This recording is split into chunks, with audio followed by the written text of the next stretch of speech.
So you talked a little bit about the kind of division within SDS and kind of the.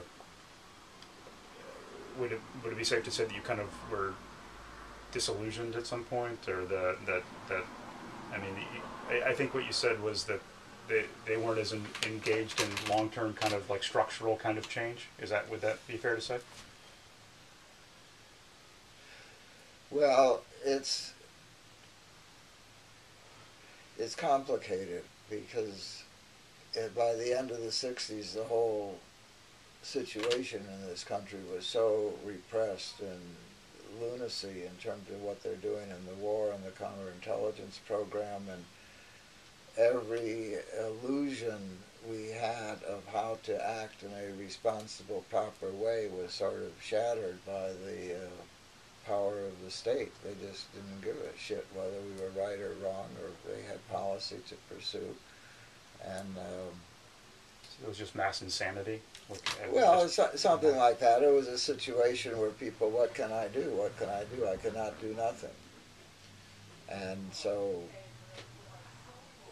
take up the gun, or symbolic violence, or real violence, bring the war home, off the pig, all of that is not so lunatic. It's but that wasn't my politics. I gave up bomb making early in college. I was in chemistry was my field, and I explored explosives and had some bomb I made, and I was interested in the fusing, how you can have a fuse that you know it's going to go in 20 minutes. Mm-hmm. You can put it there and disappear and boom out. Mm-hmm. So I made a big old pipe bomb, and I had this fuse in there, and I took it out to the Barton Hills golf course and stuck it inside an oak tree down at the bottom, and I got off and went into a sandbag. This is at midnight. Went into a sand trap and kind of got down and looked at my watch and boom! So right on time. And I went over and I saw this poor tree, and I had split that sucker, and I felt so bad. So I just gave up doing bombs before it would have been useful. But no, that's not my way. I was pretty much moved by the MLK. Yeah, the people I met from SNCC, and the just vision of soul power. And do you think violence was an important element? I mean, it wasn't right for you, but do you think it has a place in kind of a revolutionary movement? Or? Well, an issue at the time was the right of armed self-defense that Robert Williams and the NAACP in North Carolina promoted. And Malcolm X. Yeah. And I wasn't ever in that situation. I had guns at one point, and I sent them off to Cuba or to someplace. Somebody said, we need guns. I said, here, take mine. Sometimes I wonder.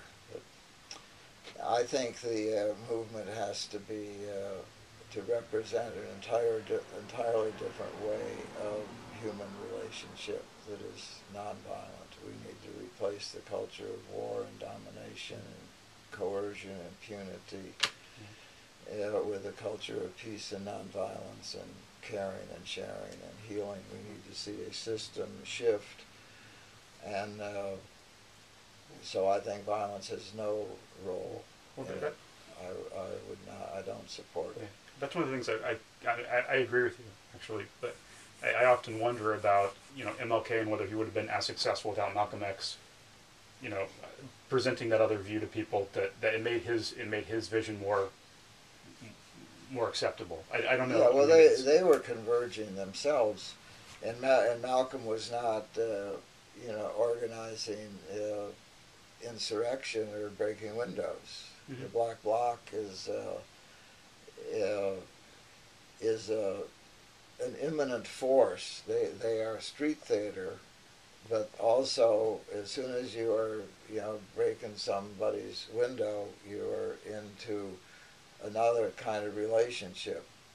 The guy's got to come and fix the window. Whose window is it? What does this have to do with me? It's not making friends. And I think the movement is about making friends. And so the current conversation about a diversity of tactics, I think, is a lot of cover that we want to ventilate, rage. Mm-hmm. And I don't deny the rage or the right to ventilate, but I think it's really dysfunctional tactically, and it's the wrong direction, in terms of what is the objective. On the other hand, I'm very influenced and appreciative of Derek Jensen, mm-hmm. Who says, you care about the salmon, blow up the dams. Mm-hmm. Well, he talks about blowing up a lot of things. Yeah, so not just dams, but I think he's talked about people too. Yeah, well, I think that's just the wrong way to go. I'm for revolution without executions. And where I came to that's a nice phrase. By the end of the 60s, and all this militance that seemed hardly directed. And I appreciated what the Weathermen did. They blow up in Haymarket Square the statue of the cop, and then they take it inside the police, and they get in there and blow it up again. And blow up a toilet in the Capitol. That certainly appeals to my, yippie sensibility. Right. But the, trying to blow up people, trying to significantly disrupt ordinary life for, the message on the leaflet. I don't think that's so useful. You mentioned your yippie sensibility. I was going to ask. I had an opportunity in the mid-'80s to spend a day with Abbie Hoffman, uh-huh. and I always enjoyed his work, but I don't know that it was, looking back at it now that I'm older, I don't know if it was more of a diversion or if it was actually moving things forward, and I was curious to know if you think if that's necessary in a movement. Well, I think humor is necessary. I think satire, I think shaming them, I think, kind of mooning them is all part of the game. And some of it's a game, and when our side can do something that gets the spectator to kind of give a smile, that's a victory. Mm-hmm. Laughter is the shortest distance between two people. That's on a cup that somebody gave my wife, and I like it a lot. Would you say, in retrospect, that SDS was successful? Do you feel like you moved things forward, given what's happened in the intervening 50 years? Do you think it would have been worse if SDS hadn't been around? Do you think, or do you wish you'd done things differently? Were there anything you would have done differently? Should I have stayed in chemistry and just become a lab technician? No, clearly that wouldn't have moved things forward. I'm just thinking, are there things, looking back, that you think you could have, there were opportunities that were missed? I'm thinking about things that we could learn from your experience and apply them toward the Occupy movement now. Do you have suggestions based on I think we didn't study enough.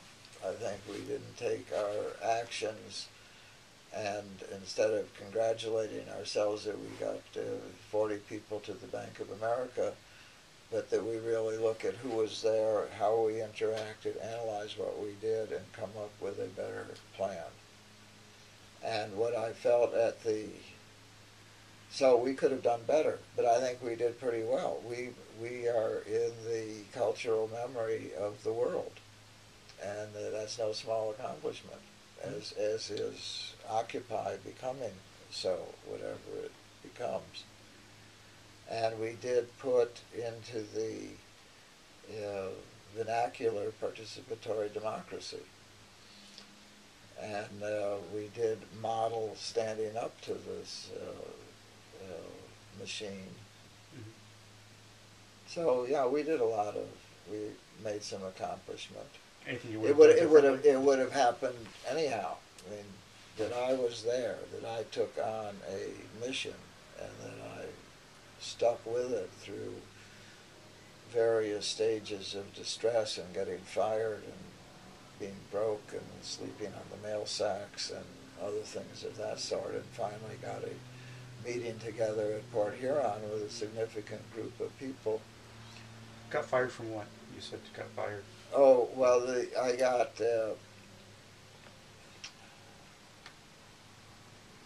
I'd been hired by the League for Industrial Democracy to be student field secretary. Okay. And that was on the occasion of SDS doing a conference here in the spring of 1960 that brought SNCC and SDS together, that brought labor and church and students together, that brought black and white together, North and South together. And I had projected that conference in September of 1959 when we changed the name from SLID to SDS, Student League for Industrial Democracy. Myself feeling that SLID had basically slid and it was not a upbeat acronym, and we needed to rebrand ourselves. And that was my condition of accepting to be an officer of this organization, of SLID. SLID wanted me to join, and they wanted to recruit the Political Issues Club. And we didn't want to get recruited, but I did agree to join to be an officer on the condition we changed the name.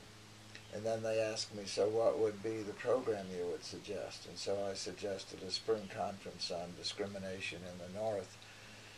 And that was presciently coincident with the beginning of the sit-ins, with the mobilization all through the university communities of students in support of the sit-in movement.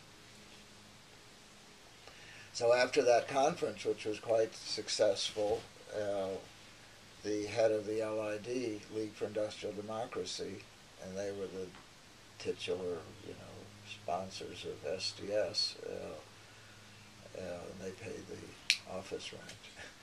The head asked me, would I take a job and become student field secretary and organize for SDS? And so I said, okay, and left school one more time with some numerous incompletes, and went to New York, and then shortly thereafter there was the SDS convention at which they elected me to be president. So I both worked for the boss, the League for Industrial Democracy, and I was president of the people. And the boss decided at some point they didn't like my way of organizing, which was basically to invite everybody in and not pay so much attention to membership cards and dues as to action and coordination of different groups together and a movement sensibility. They didn't like that because it would leave open to all sorts of people, Stalinists, people soft on Russia, people who don't really know what they're talking about. We want people who really got their heads together. So they fired me and figured I would just go back to Ann Arbor, and go back to school or something. However, I just didn't leave. I was president also, so I just stayed at my desk, and when Gail Grossman, the secretary of the LID for the previous 40 years or so, would leave at 5. She was 9 to 5. She'd come at 9, leave at 5. She'd leave at 5. I'm still there. She'd come at 9. I'm still there. And I just lived in the office. And when the mail would come in the morning at 8:30 or something, I would see if there are any dues. If there's dues, I eat. If there isn't, I don't. So